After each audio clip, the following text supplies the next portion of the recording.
This is the result of a hunt I had today out at Mano Farm, December 21st.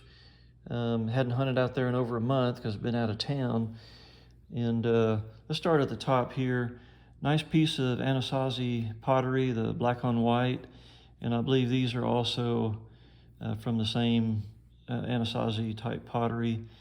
It's not the usual reddish brown clay pottery that I find out here. This is a very unusual find from Mano Farm.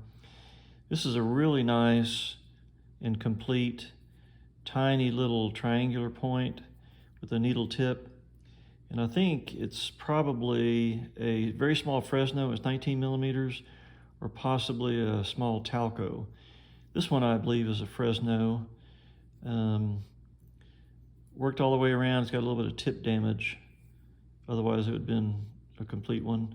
This was the first one I found today. Super tiny little arrow point. It's definitely worked when you look at it real closely on the edges, but the base is snapped off, so I'm not sure what the base would look like. I have no idea what that is.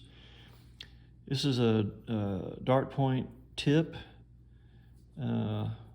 Worked all the way around and probably had a little bit of damage there during its life.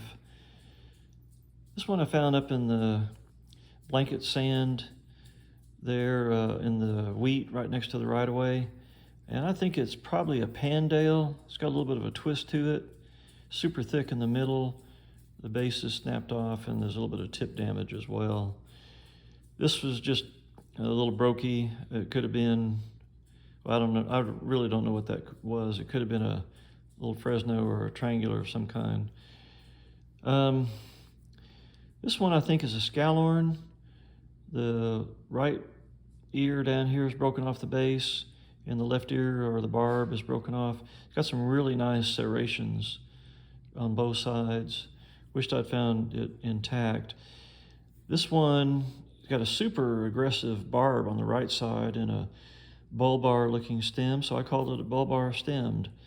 Not really sure, but it's got some nice deep serrations also, and the tip is missing. This is a tip that I found probably to a small dart point. And these three over here are some really nice small blades. That is finely serrated right there. And this one as well looks to be in the shape of a miniature knife. I think you could probably half that with this being the business end. And this one's my favorite mainly because of the material.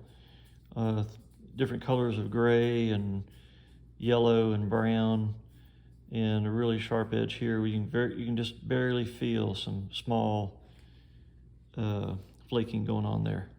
Anyway, that was my result for today. Thanks for watching.